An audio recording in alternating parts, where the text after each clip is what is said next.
नमस्कार दोस्तों, आप लोगों का बहुत बहुत स्वागत है। दोस्तों, पहले तो आप सभी लोगों को बधाई हो।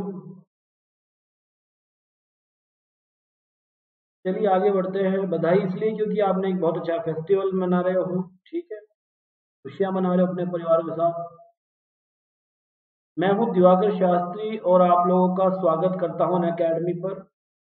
विगत काफी वर्षों से यानी कि लगभग 8 सालों से मैं लगातार Rajasthan geography, India geography, world geography, environment, polity, इनकी लगातार क्लासें ले रहा हूँ। ठीक है, अनअकैडमी आज की तारीख में सबसे बड़ा लर्निंग प्लेटफॉर्म और इसका अंदाजा लगा सकते हो आप। जब कहीं भी क्लासें नहीं होगी तब भी अनअकैडमी पे क्लासें हैं। दिवाली का सीजन है, एक भी छुट्टी आपको नहीं मिली है। रेगुलर हम लोगों ने क्लासें ली है, चाहे वो रिकॉर्डेड क्लासें हो चाहे लाइव क्लासें हो। तो आपको यहाँ पे लाइव क्लासें मिलती हैं, आपको कंटिन्यू टेस्ट सीरीज मिल रही है, डाउट क्लियरिंग सेशन मिल रहा है, पूरा सिलेबस भी यहाँ पे कवर किया जा रहा है। आप देख सकते हैं, आपको बहुत कुछ यहाँ पे प्रोवाइड करा जा रहा है। और यहीं पे नहीं है, प्लस पे भी उतना ही मिल रहा है, स्पेशल पे भी ये सब चीजें आपको रेगुलर मिल रही है। तो तीनों फॉर्मेटों पे आपको लाइव क्लास है, टेस्ट सीरीज है, डाउट क्लियरिंग सेशन है, फुल कवर सिलेबस मिल रहा है दोस्तों। और आपको क्या चाहिए? आपको आपको तो बस हमारे साथ साथ पढ़ना है। आपको एक सही मार्गदर्शन, आपके जितने भी डाउट और क्वेश्चनों को हम समाधान करते हैं। आपको टेस्ट सीरीज दे रहे हैं बार बार समय पर। आप पीडीएफ डाउनलोड कर सकते हैं और जितने भी एजुकेटर्स अकेडमी पे हैं उन सब की क्लासें आप लेने में सक्षम हैं, ले रहे हैं लगातार। तो इस तरह आपको बहुत कुछ मिल रहा है। जैसा कि आपको पता है, अनअकैडमी जो है, अनअकैडमी पे आपको ये बात ध्यान रखनी है कि आपको एक ऐप डाउनलोड करना होता है इन सब चीज़ें प्राप्त करने के लिए। वो है अनअकैडमी लर्निंग ऐप। उसके बाद में से इंस्टॉल करना होता है, ये एरो दिखा रहा है, इंस्टॉल कर लो। फिर आपको क्या होता है कि 3 स्टेप से गुजरना होता है। पहली स्टेप होती है कि आपको यहाँ पे प्लस पर क्लिक करना होगा। फिर स्टेट पीसीएस पूछे तो आपको आरपीएस से लिखना होगा, ये क्लिक करना होगा और फिर लास्ट में आपको गेट सब्सक्रिप्शन करना होगा। उसके बाद में क्या है कि 12 महीनों की जो फीस है, बहुत चिन्नी सी है, 7,000 रुपये। और 2 साल की जो फीस है वो है 8,400 रुपये। तो आप देख रहे हैं। और ये जो फीस है 12 महीनों की 7,000 और 24 महीनों की 8,400, कितनी सी फीस? 24 महीनों की 8,000। उसमें भी 10% की छूट मिल जाती है अगर आप दिवाकर 10 यूज कर लेते हैं। ये दिवाकर 10 एक रेफरल कोड होता है। इस कोड को आप यूज करते हैं, रेफरल कोड बोलते हैं, यूज रेफरल कोड। इस कोड को लगाने से आपकी फीस में 10% की छूट मिलती है दोस्तों। ठीक है, तो दिवाकर 10 रेफरल कोड लगाया करो जब एडमिशन लिया करो आप। और ये है अनअकैडमी राजस्थान एग्जाम। ये हमारा टेलीग्राम चैनल है, अनअकैडमी राजस्थान एग्जाम। और इस टेलीग्राम चैनल पर आपको सारी पीडीएफ, सारी पीपीटी, सभी सूचनाएं, हमारे आने वाले वीडियो की, हमारे इवेंट्स की, आने वाले प्रोग्रामों की सूचनाएं आपको यहाँ पर मिलती है। चलो तो फिर ये बात ध्यान रखना आप। जैसा कि आपको पता है, कल हमने 12 तारीख को जो पढ़ा था, वो पढ़ा था क्या? हमने पढ़ा था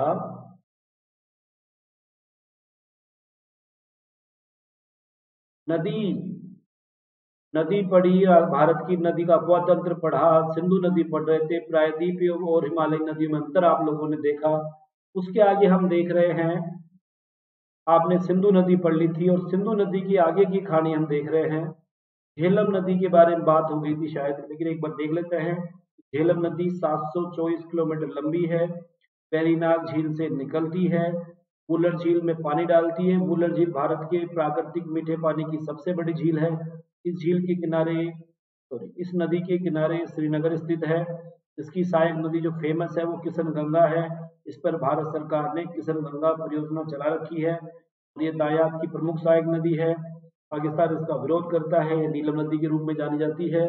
और ये इस नदी पर, झेलम नदी पर तुलबुल परियोजना है। और झेलम नदी भारत और पाकिस्तान के बीच में अंतर्राष्ट्रीय सीमा बनाती है। यहाँ तक आप पढ़ चुके हो दोस्तों।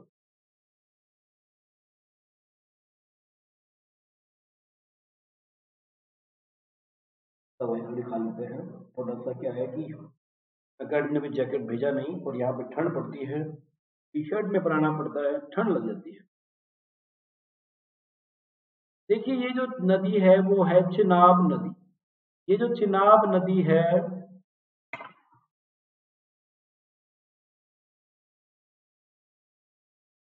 वेदों में इसको अश्कनी कहते थे। क्या कहते थे? वेदों में जो इसका नाम दे रखा है वो दे रखा है अश्कनी। सिंधु की प्रमुख सहायक नदी है, ध्यान देना आप। चिनाब नदी का जो उद्गम होता है हिमाचल प्रदेश में एक जगह है, एक दर्रा है बॉर्डर पे, बारालाचा दर्रा। बारालाचा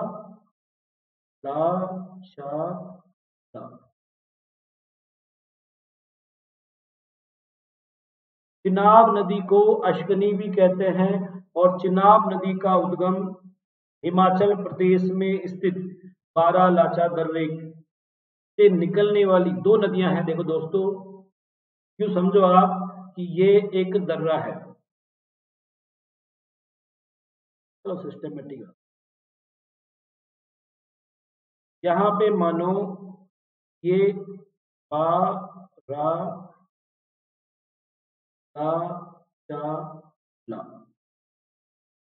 ये बारालाचा दर्रा है यहाँ पर,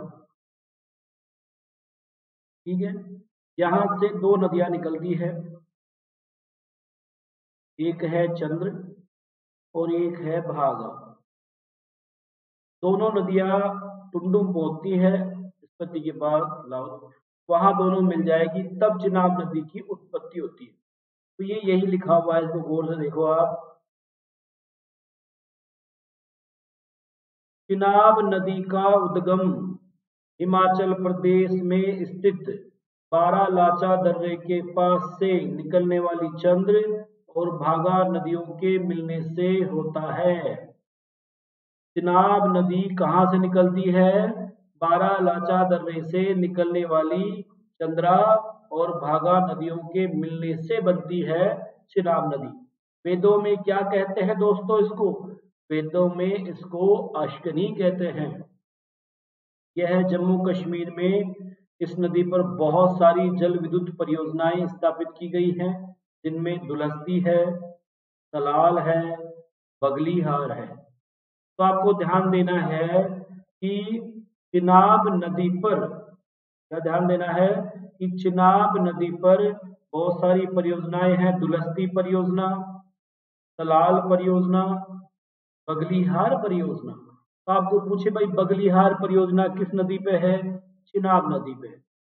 सलाल परियोजना किस नदी पे है? चिनाब नदी पे है। दुलस्ती परियोजना किस नदी पर है? चिनाब नदी पे। लेकिन तुलबुल परियोजना, कौन सी बुलबुल? तुलबुल, बुलबुल नहीं, तुलबुल परियोजना झेलम नदी पर है। आपको पूछे कि सिंधु की सबसे बड़ी सहायक नदी कौन सी है, तो आप कहेंगे सिंधु की जो सबसे बड़ी सहायक नदी है वो चिनाब नदी ही है। चिनाब नदी की जो लंबाई है वो 1180 किलोमीटर है। कितनी है दोस्तों? चिनाब, देखो ये जो नदी दिख रही है आपको, मैं थोड़ा समझा देता हूँ आपको। आपको समझ में आना चाहिए बात, पढ़ाने की नहीं है, डाटा तो किताबों में भी खूब पढ़ा है। देखो ये जो नदी दिख रही है ना आपको, ये जो आ रही है, ये है चिनाब नदी। ये जो मैंने रेड निशान दे दिया, ठीक है। गौर से देखना दोस्तों, ये है चिनाब नदी। वो कहते नहीं गौर से देखो, ये है वो शैतान। ये गौर से देखो आप, ये सिंधु नदी है। इसको अलग कलर दे देता हूं मैं।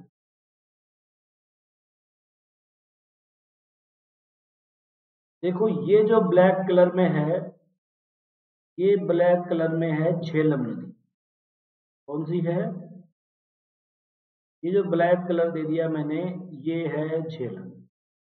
जो रेड कलर में है वो है चिनाब। और जो पर्पल, ये जो बैंगनी कलर कहते हो आप, ये है रावी नदी। ये कौन सी हो गई?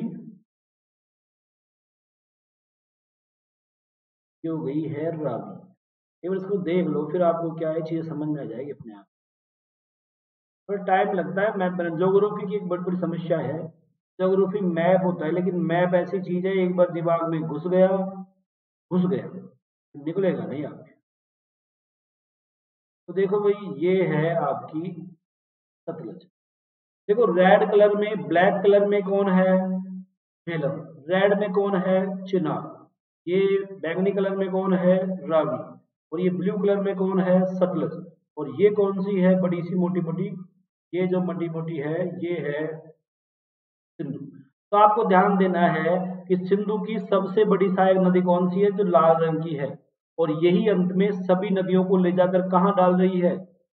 मीठन कोट में डाल रही है। तो सिंधु की सभी नदियां जो हैं, चाहे वो झेलम हो, चाहे रावी हो, चाहे सतलज हो, चाहे व्यास हो, सभी मिलके चिनाब में मिलती है। और अंत में चिनाब कहाँ डाल देती है उनको? मीठन कोट में ले जाकर सिंधु नदी में। तो आपको ध्यान देना है, सिंधु की सबसे बड़ी जो सहायक नदी है, सिंधु की जो सबसे बड़ी सहायक नदी है वो है झेलम नदी। नहीं, चिनाब नदी। ठीक है। चिनाब नदी की लंबाई कितनी बताई? 1180। अब एक और ध्यान रखना, चिनाब नदी पर एक पुल बनाया जा रहा है। क्या बनाया जा रहा है? पुल। चिनाब नदी पर पुल बनाया जा रहा है, रेलवे पुल। और ये जो रेलवे पुल है, यह है विश्व का सबसे ऊंचा रेलवे पुल है। ध्यान दीजिए, विश्व का सबसे ऊंचा रेलवे पुल है। ठीक है। चिनाब नदी पर दुनिया का सबसे ऊंचा रेलवे पुल बनाया जा रहा है, उधमपुर में, कटरा में। ठीक है। तो ये बात ध्यान रखिए, 359 मीटर ऊंचा है ये रेलवे पुल और 1300 मीटर लंबा है ये रेलवे पुल। ये बात भी आप ध्यान दे लीजिए मैडम। अब जो नदी आ गई आपके सामने, उस नदी का नाम है रावी। रावी को बोलते थे परुष्णी। कई लड़ाइयां लड़ी हैं इसके किनारे। कई लड़ाइयां जो भारत की है फेमस फेमस, वो इसके किनारे लड़ी गई हैं, ये भी मत भूल जाना। तो परुष्णी नदी कहते हैं इसको। क्या कहते हैं? परुष्णी नदी कहते हैं।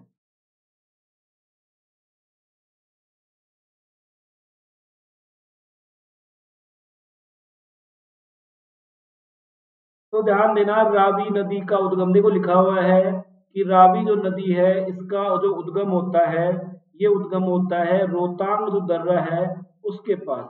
ये रोहतांग दर्रा हिमाचल में है भाई। हिमाचल में 3 दर्रे हैं, सिपकिला, रोहतांग दर्रा, बारालाचा दर्रा। तो बारालाचा से निकलती है आपकी चिनाब। रोहतांग दर्रे से 2 नदियां निकलेगी, रावी और व्यास।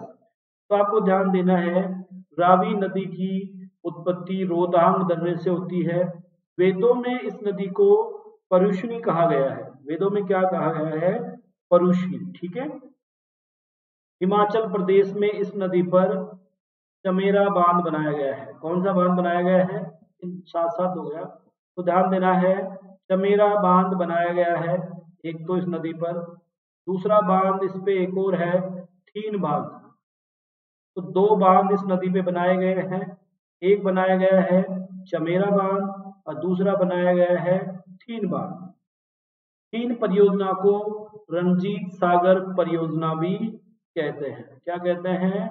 ठीन परियोजना को रणजीत सागर परियोजना भी कहते हैं। तो ध्यान दीजिए दोस्तों, रावी जो नदी है, रावी नदी की उत्पत्ति कहाँ से हो रही है?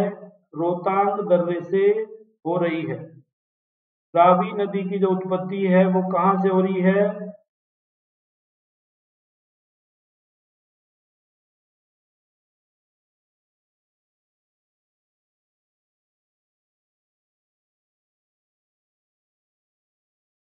रोहतांग दर्रे से हो रही है रावी नदी की उत्पत्ति। ठीक है। रावी नदी चिनाब में जाके मिल जाती है। किसमें मिलती है? रावी चिनाब की सबसे बड़ी सहायक नदियों में से आती है। इस नदी पर 2 बांध बनाए गए हैं, एक तो है चमेरा बांध और दूसरा है ठीन बांध। ठीक है। ठीन बांध को ही क्या बोलते हैं? रणजीत सागर बांध बोलते हैं। ये नदी है व्यास नदी। व्यास को बोलते हैं विपाशा। वेदों में बोलते हैं, अपन नहीं बोलते। विपाशा बसु नहीं है, ये विपाशा है। नहीं बसु वसु लगा लो। तो मैंने कहा व्यास नदी का उद्गम भी कहां से हो रहा है? रोहतांग दर्रे के पास स्थित व्यास कुंड से होता है। आपसे पूछे कि भाई रावी नदी का उद्गम कहां से हो रहा है, तो आप कहेंगे रावी नदी का उद्गम रोहतांग जो दर्रा है, और रोहतांग दर्रे के पास जो व्यास कुंड है, तो ये रावी नदी जो है रोहतांग दर्रे के पास स्थित व्यास कुंड से निकल रही है। कहां से निकल रही है? व्यास कुंड से निकल रही है। हिमाचल प्रदेश में इस नदी पर पोंग बांध बनाया गया है। ध्यान दीजिए, हिमाचल प्रदेश में व्यास नदी पे क्या बनाया गया है? पोंग बांध बनाया गया है। ठीक है, देखा जाए तो जो व्यास नदी है, व्यास नदी पर दो बांध है, दोनों का ही संबंध राजस्थान से बहुत गहरा है। एक है पंडोह बांध जो देहर में है, और एक है पोंग बांध।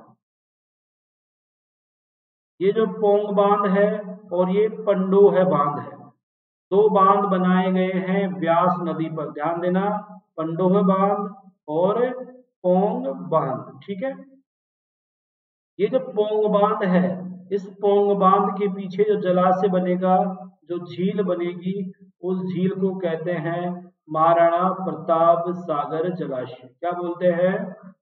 पोंग बांध के पीछे बनने वाली झील को क्या बोलते हैं? महाराणा प्रताप सागर जलाशय।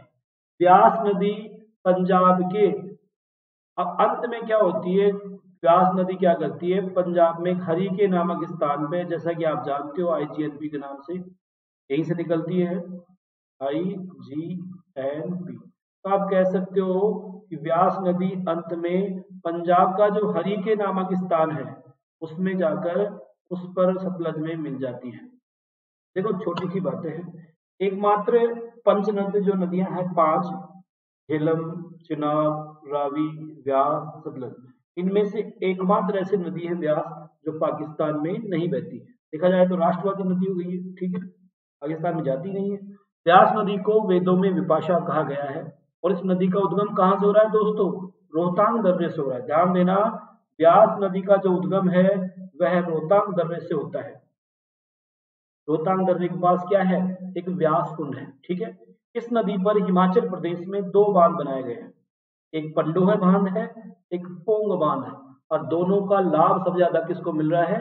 राजस्थान को मिल रहा है, एक से 20%, एक से 59%। ठीक है, पोंग बांध जो है उसके पीछे जो झील बनती है, जो बांध बनता है, जो जलाशय बनता है, जो पानी इकट्ठा होता है, उस पानी का नाम है महाराणा प्रताप सागर जलाशय। ठीक है, राणा प्रताप सागर तो कहां पे है? चित्तौड़गढ़ में, ये महाराणा है। ठीक है, व्यास नदी अंत में सतलज नदी में मिल जाती है हरिके नामक स्थान पर, और इसी स्थान पर से इंदिरा गांधी नहर निकाली गई है। तो यहां तक आपको समझ में आ गया होगा दोस्तों। ठीक है, मैं आपका फीडबैक ले नहीं सकता, लेकिन बिल्कुल यहां तक आपको बिल्कुल क्लियर समझ में आ जाना चाहिए। अपन जल्दी में भी नहीं है, लेकिन शानदार तरीके से चल रहे हैं। ठीक है, अंत में जो नदी है वो है सतलज नदी। ठीक है दोस्तों, कौन सी नदी है?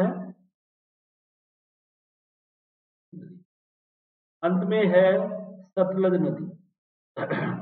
सतुद्री कहा गया है इसे, वेदों में क्या कहा गया है?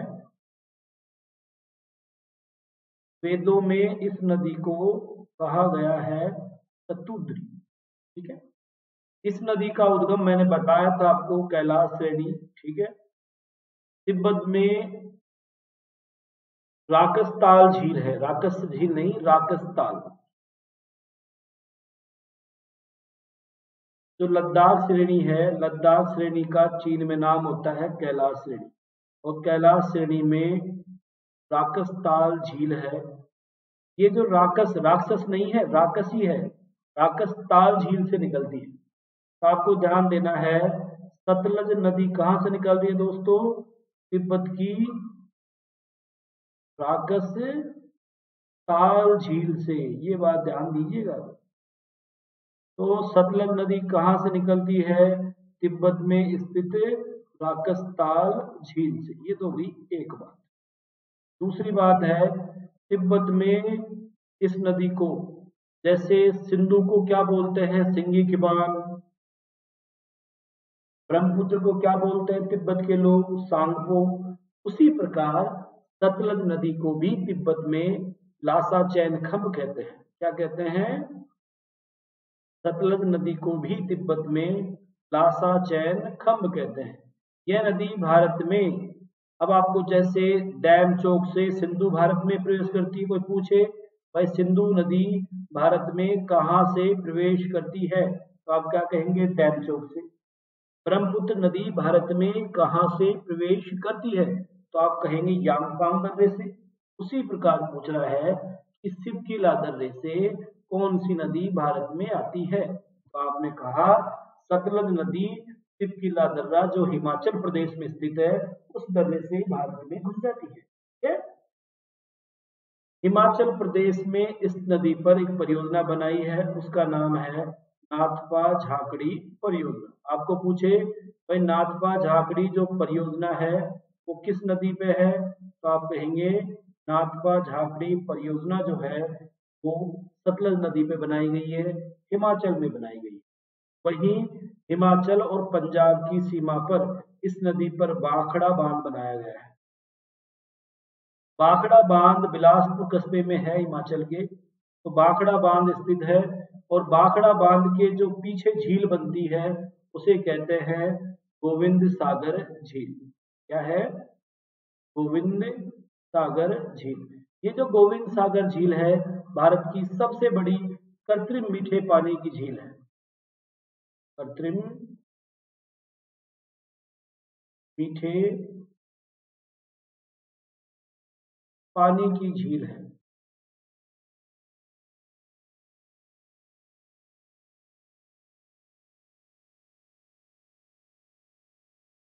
सबसे बड़ी, देखो आप भूलना मत दोस्तों, अपन पहले पढ़ चुके हैं वुलर झील। वुलर झील जो है वो मीठे पानी की सबसे बड़ी प्राकृतिक झील है। चलो मैं 2-5 क्वेश्चन ऐसे करा देता हूँ। विश्व की सबसे बड़ी मीठे पानी की प्राकृतिक झील तब आएगी सुपीरियर। भारत की सबसे बड़ी मीठे पानी की प्राकृतिक झील तब आएगी वुलर। राजस्थान की मीठे पानी की सबसे बड़ी प्राकृतिक झील तब आएगी आपकी पुष्कर।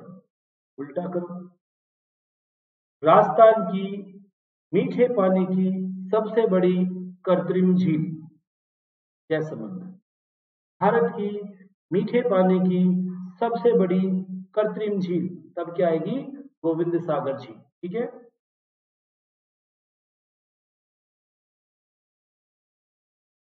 देखो बाखड़ा बांध की बात हो रही है। बाखड़ा बांध जो है बिलासपुर कस्बे में है और इसकी जो ऊंचाई है 226 मीटर है दोस्तों। भारत का तीसरा सबसे ऊंचा बांध हो गया है धीरे धीरे। पहले नंबर पे था बेचारा, गिरते गिरते तीसरे नंबर पे आ गई है। पंचेश्वर हो जाएगा, टिहरी और बाखड़ा। ठीक है? इसी सतलज नदी पे हरिके नामक स्थान पर व्यास नदी मिलती है जहां से इंदिरा गांधी नहर निकाली गई है। और एक और बांध बनाया गया सतलज नदी पर, उस बांध का नाम है नांगल बांध। नांगल बांध भी क्या है? सतलज नदी पर ही स्थित है। फिर वो ये क्या नाम है उसका, कहां से खड़ा हुआ है वो? सनी देओल, लुधियाना, गुरदासपुर। विनोद खन्ना पहले यहां से लड़ते थे। लुधियाना, गुरदासपुर जैसे शहर जो हैं वो इसी नदी के किनारे। एक बार रिविजन करा देता हूँ दोस्तों, याद हो जाएगा आप लोगों को। ठीक है?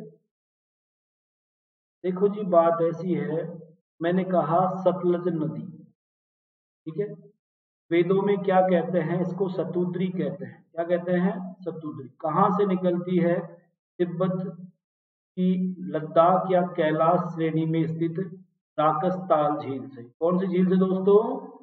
राकस्ता झील से निकलती है। भारत में तिब्बत में इस नदी क्या कहते हैं? तिब्बत में इस नदी को लासा चैन खम्ब कहते हैं। क्या कहते हैं? तिब्बत में इस नदी को लासा चैन खम्ब कहते हैं। ठीक है। भारत में ये नदी कहाँ से प्रवेश कर रही है? तो भारत में ये नदी सिपकिला दर्रे से प्रवेश करती है। कहाँ से प्रवेश करती है? सिपकिला दर्रे से प्रवेश करती है। हिमाचल प्रदेश में इस नदी पर कौन सी परियोजना है? तो इस हिमाचल में इस नदी पे नाथपा झाकड़ी परियोजना है। पंजाब और हिमाचल के बीच में जो बिलासपुर है वहां पे कौन सा बांध बनाया गया है? भाखड़ा बांध है, जिसकी ऊंचाई कितनी है? 226 मीटर ऊंचाई है। भाखड़ा बांध के पीछे जो झील बनती है उस झील को गोविंद सागर झील कहते हैं, और गोविंद सागर झील भारत में मीठे पानी की सबसे बड़ी कृत्रिम झील है, प्राकृतिक मूलक है। हरिके नामक इसी नदी से हरिके नामक स्थान पर इसमें व्यास नदी आके मिल जाती है, और जहां से इंदिरा गांधी नहर निकाली गई है। इसी नदी पर नांगल बांध भी बनाया गया है, और इस नदी के किनारे पर लुधियाना और गुरदासपुर जैसे शहर स्थित है। तो देखो भाई, ये अपन की पूरी क्या हो गई है? पूरी की पूरी आपकी यहाँ तक सिंधु नदी कंप्लीट हो गई। अपन ने सिंधु नदी देखा, फिर अपन ने झेलम, चेनाब, रावी, ब्यास, सतलज, यहाँ तक अपन ने देख लिया। तो सिंधु नदी तंत्र को अपन ने कंप्लीट कर लिया है जी। ठीक है। अगली जो नदी है अपनी वो है ब्रह्मपुत्र नदी। कौन सी है? ब्रह्मपुत्र नदी। तो यहां तक कोई दिक्कत? बताओ दोस्तों, यहां तक कोई समस्या है या नहीं है?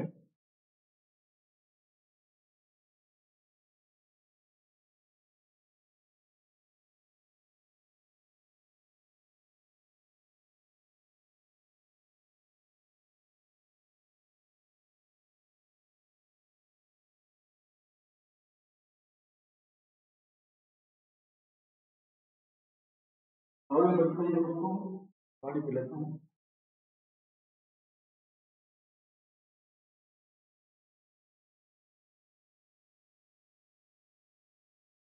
देखो, अगली जो नदी है आपकी ब्रह्मपुत्र है। कौन सी है? ब्रह्मपुत्र। डाटा आप देखेंगे, लेकिन पहले डाटा से पहले अपन पढ़ेंगे, थोड़ा सा मैप के थ्रू पढ़ेंगे। ठीक है।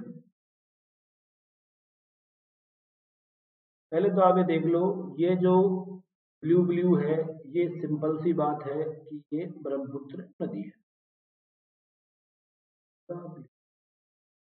आता है ना बिना इसमें? वैसा ही है ये ब्लू। एक बार तो आप ध्यान दीजिए, ये ब्रह्मपुत्र नदी का मैं बना देता हूँ डायग्राम, इसको आगे अपन पढ़ेंगे।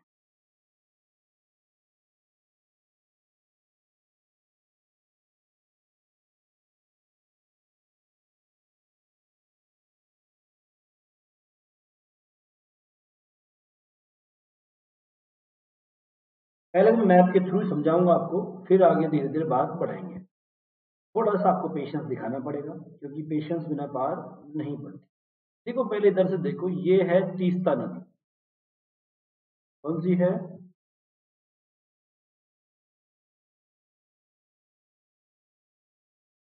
अगर आपको समझ में आ जाएगा तो बहुत अच्छा रहेगा। ये है तीस्ता नदी। तीस्ता नहीं है, तीस्ता है।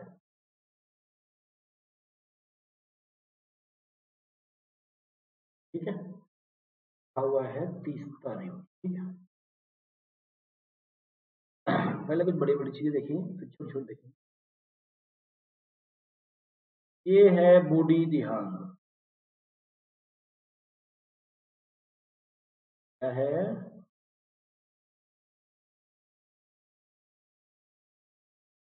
बूढ़ी दिहांग। बूढ़ी ऐसी आई, दिहांग। ठीक है। ये है लोहित। बड़ी है लोहित।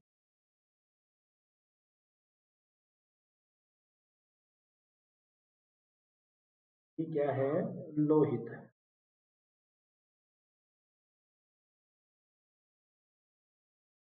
तो नाम दे दो लोहित।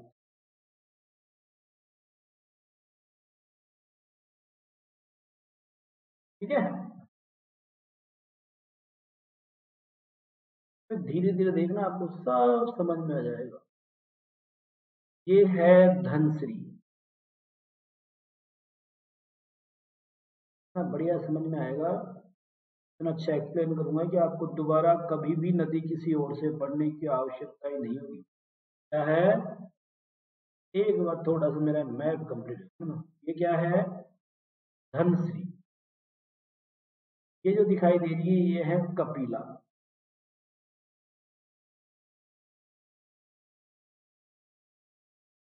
कौन सी है? ये है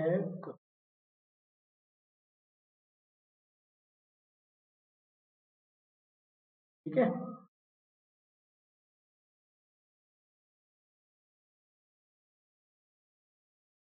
कपिला हो गई, धनश्री हो गई, बूढ़ी दिहांग हो गई, लोहित हो गई। आ जाओ। ये है जय भारेली। तेजपुर तो आपने मूवी देखी होगी, गंगा जब पुलिस स्टेशन फेमस हो गया था। आसाम है जी। तो ये है जया भारेली है। जया भारेली। ये जो आपको दिख रही है ये है सुबनश्री।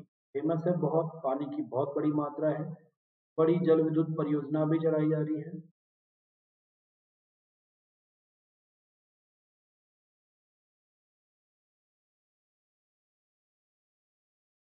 कौन सी है? सुबनश्री। चलो एक और नीचे है मानस। ये जो बड़ी सारी दिख रही है इसका नाम है मानस।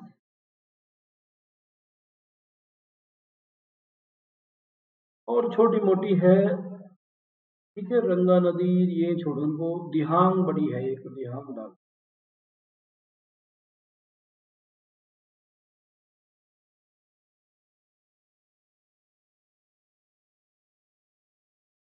ये जो नदी है इसका नाम है बिस्मी पहाड़िया है, उधर से आ रही है।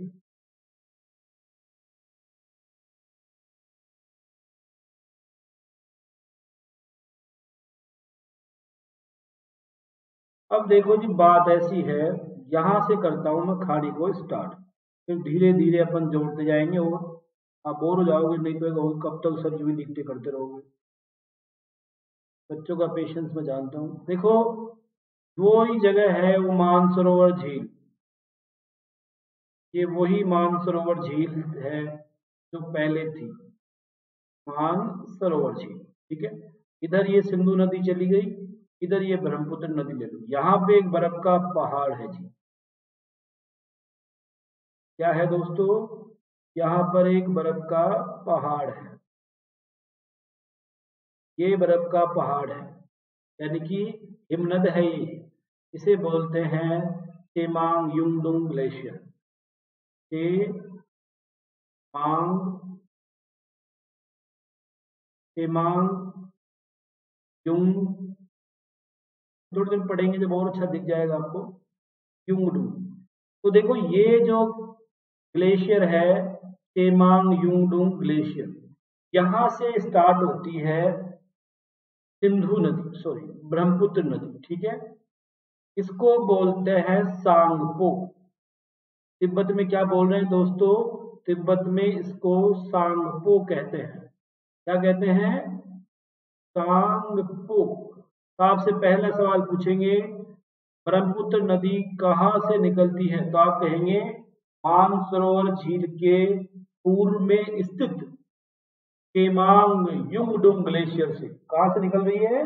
केमांग युंगडुंग ग्लेशियर से। ठीक है, तिब्बत में क्या कहलाती है, तो आप कहेंगे साहब तिब्बत में इसका नाम दे रखा है सांगपो। अब देखो यहाँ पे जो ये मुड़ रही है यहाँ पर, ये है यांगपांग दर्रा। क्या है? ये नामचा बरवा चोटी आ गई देखो, और यहीं पर है यांग पांग दर्रा। कौन सा दर्रा है? यांग पांग दर्रा। ध्यान देना दोस्तों, भारत में यह नदी यांग पांग दर्रे से प्रवेश करती है। सिंधु नदी डैम चौक से करती थी, सतलज नदी सिपकिला दर्रे से कर रही है, और ब्रह्मपुत्र नदी जो है यांगपांग दर्रे से भारत में प्रवेश करती है। जब ये भारत में आती है तो इसका नाम है दिहांग। अरुणाचल प्रदेश में को दिहांग नाम से जाना जाता है। ध्यान देना दोस्तों, अरुणाचल प्रदेश में क्या कहते हैं इसको? दिबांग कहते हैं, दिबांग कह दो, दिहांग कह दो, ठीक है। फिर इसमें क्या होता है, एक दिहांग है, एक बूढ़ी दिहांग है, और एक लोहित है। तो लोहित जब दिबांग में मिलती है, ये पासी घाट है, देखो लिखा हुआ है पासी घाट, ये जगह असम की पासी घाट है। जैसे ही इसमें आकर लोहित मिल जाएगी, ये दोनों इसकी सहायक है, तो दिबांग में दिहांग, लोहित और बूढ़ी दिहांग जब साथ में मिलेंगी सारी आकर यहाँ पर, तब इसका नाम बन जाता है ब्रह्मपुत्र। तो पहले नहीं थी ब्रह्मपुत्र, तिब्बत में ये सांगपो थी, अरुणाचल में दिबांग थी, लेकिन पासी घाट पे जैसे ही आएगी, और पासी घाट में जैसे ही इस नदी में, ध्यान देना, यहाँ पर जैसे ही इस नदी में यहाँ पर ये लोहित मिल जाती है, ये जो लोहित नदी है जैसे ही मिलेगी, अब ये क्या हो गई? ये हो गई ब्रह्मपुत्र। तो इसका नाम ब्रह्मपुत्र कहाँ पड़ रहा है? पासी घाट में पड़ रहा है दोस्तों। कहाँ पड़ रही है? पासी घाट में, ठीक है। दोबारा बता रहा हूँ, ब्रह्मपुत्र नदी की उत्पत्ति तेमांग युंगडुंग ग्लेशियर से होती है। ये मानसरोवर झील के पूर्व में बर्फ का पहाड़ है। तिब्बत में इस नदी को सांगपो कहते हैं, और यांगपांग दर्रे से यह भारत में एंट्री करती है, और पासी घाट पर लोहित के मिलने पर इसका नाम क्या हो जाएगा? ब्रह्मपुत्र। इसमें बाईं तरफ से एक बड़ी नदी आके मिलती है, वो है धनश्री। ये जो नदी है ये है धनश्री, ये बाईं ओर वाली नदी है। इसके अलावा ये कपिला है, कपिला भी बाईं तरफ से आती है, ये दोनों मिल जाती हैं, ठीक है। इधर से जो नदी आती है, बहुत बड़ी नदियों में फेमस में आती है सुबनसिरी। भारत सरकार की सबसे बड़ी जल विद्युत परियोजनाओं में से एक यहाँ पे स्थापित की जा रही है। तो इसकी एक नदी है सुबनसिरी, एक है जयभारेली, ठीक है। एक नदी इसकी है मानस,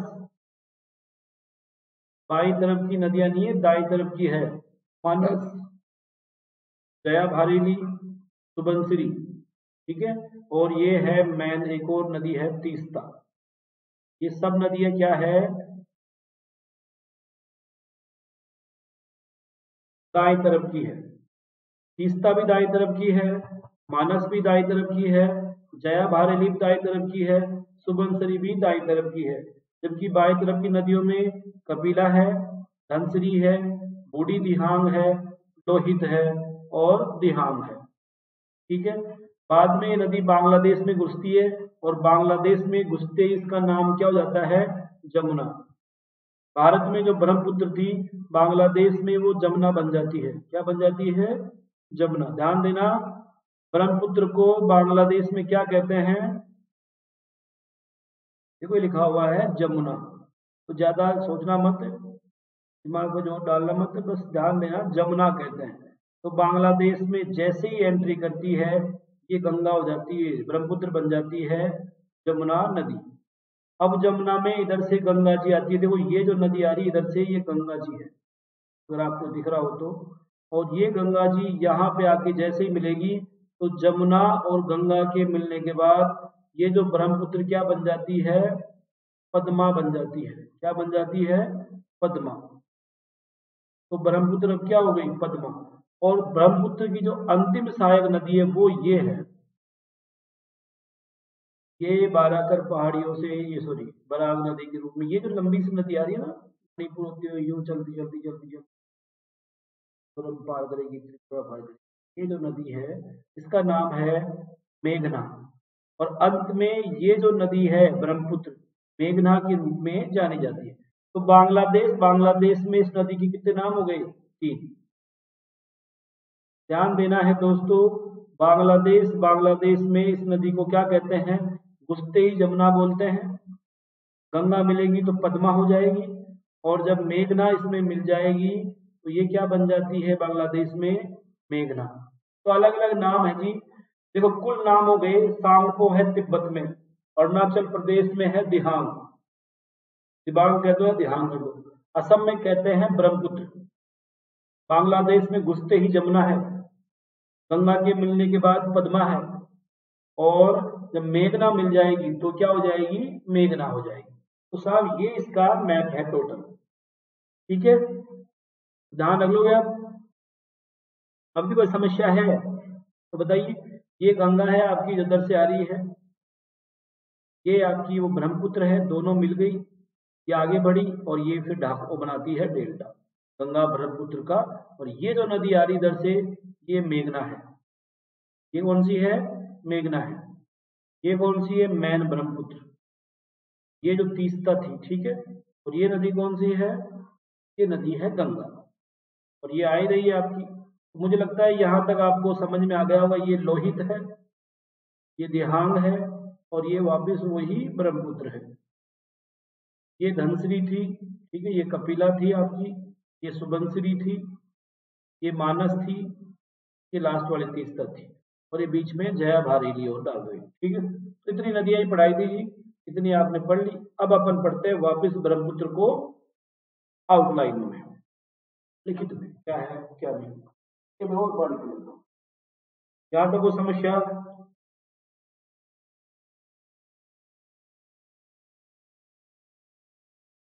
समस्या होनी भी नहीं चाहिए।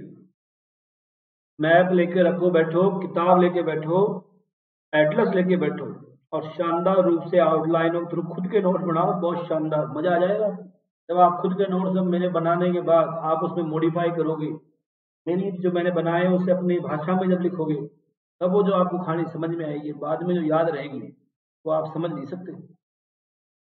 शानदार तरीके से समझा दिया है। फिर भी अगर आपको याद नहीं हो तो मैं क्या कर सकता हूँ? और प्रयास कर सकता हूँ। आप कहते हैं ना मैसेज छोड़ देना, इस तरह और प्रयास कीजिए। अनअकैडमी लर्निंग ऐप पे आप कभी मैसेज कर सकते हो, मैं जवाब दे हूँ। आप जब भी मैसेज करोगे एवरी टाइम 24 घंटे में आपको जवाब दूंगा। अनअकैडमी लर्निंग ऐप पे आप मैसेज कर सकते हो। यूट्यूब पे क्लास देखा, क्लास के दौरान ही होते, बाद में भी आप सवाल पूछ सकते हो। ठीक है,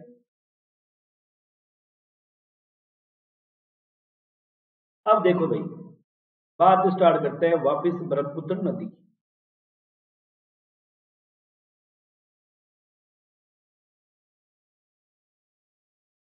ब्रह्मपुत्र जो नदी है, इसका अपवा तंत्र मुख्य रूप से उत्तरी पूर्वी राज्यों में है। ये उत्तरी है भाई, उत्तरी पूर्वी राज्यों में स्थित है। ब्रह्मपुत्र नदी का कुल जो जल ग्रहण क्षेत्र है वो 5.8 लाख वर्ग किलोमीटर है। ठीक है, इस नदी की कुल लंबाई 2900 किलोमीटर है। तिब्बत में ये 1700 किलोमीटर है। बांग्लादेश में ये 300 किलोमीटर है। कितनी हो गई? 2000। बची 900 किलोमीटर जो भारत में है।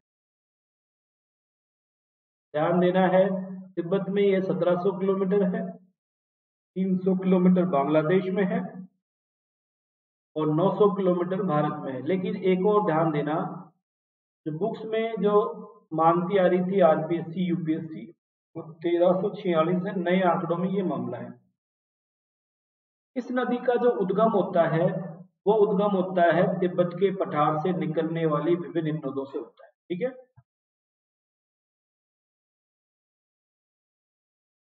3 हिमनद है वहां पे, लेकिन आपको एक ही याद रखना है, चेमांग युंगडुंग हिमनद। यार्लुंग भी याद रखना चाहो तो रख लो, लेकिन मैन हिमनद कौन सा है? अगर पूछे ब्रह्मपुत्र नदी का उद्गम कहाँ से होता है तो आप कहेंगे चेमांग युंगडुंग।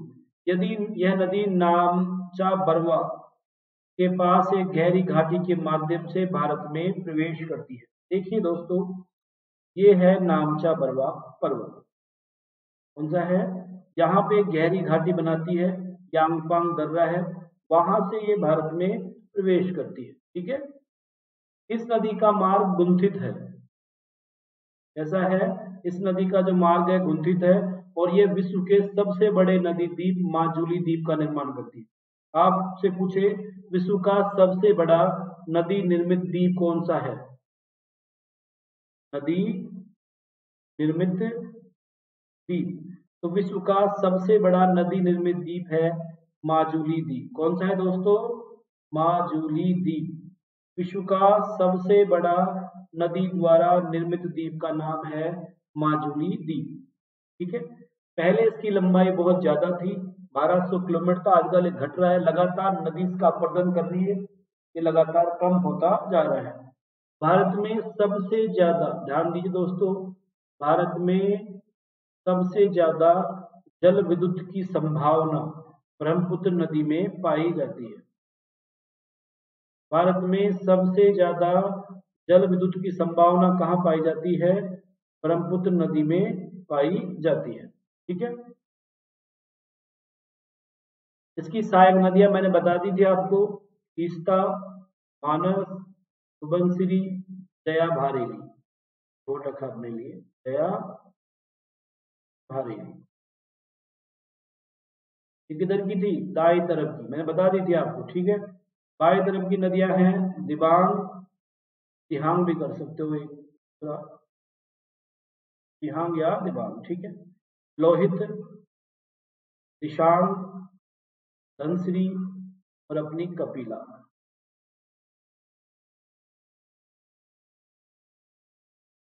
तो नदियों का नाम देख लो एक बार, तीस्ता है, मानस है, सुबनसिरी है, जया भारेली। सहायक नदियां बहुत पूछते हैं, जया भारेली, सुबनसिरी, मानस, तीस्ता। दाई हाथ की सहायक नदियां हैं, बाई हाथ की है दिबांग, लोहित, दिशांग, धनश्री और कपिला। के नाम मैंने आपको बताए थे। तिब्बत में क्या कहते हैं इसको? बोलो भाई बोलो, तिब्बत में क्या नाम था? तिब्बत में इसका नाम था सांगपो। अरुणाचल में क्या नाम बताया था? दिहांग।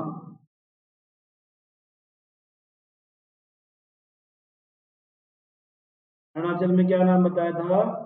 दिहांग। ठीक है, असम में, असम का जो पासी घाट है, बताया था मैंने, असम का जो पासी घाट है वहां पे दो नदियां मिलती है, दिहांग और लोहित। दिहांग और लोहित जब मिल जाती है तो इसका नाम क्या हो जाएगा? इसका नाम असम में हो जाएगा ब्रह्मपुत्र। क्या हो गया? ब्रह्मपुत्र। ठीक है, बांग्लादेश में प्रवेश के समय नाम, प्रवेश करते ही नाम हो गया इसका जमुना। गंगा के मिलने पर, गंगा जैसे ही मिल जाएगी तब हो जाएगा पद्मा। और मेघना के मिलने पर नाम हो गया मेघना। तो भाई देखो दोस्तों, ये अच्छी सारी बातें था कि बता दी मैंने, बहुत सारी वैरायटी ऑफ बातें मैंने कर दी है आपके लिए। ठीक है,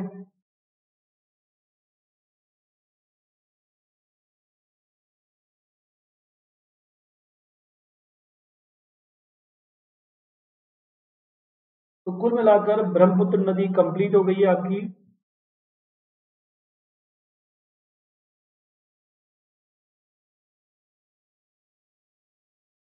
ठीक है, तो दोस्तों ध्यान रखिए, पूरा का पूरा करा दिया है, जितना पढ़ा दिया उतना याद रख लोगे तो आप मान के चलिए आपका एक भी क्वेश्चन गलत नहीं होगा, सारे क्वेश्चन आपके शानदार तरीके से होंगे।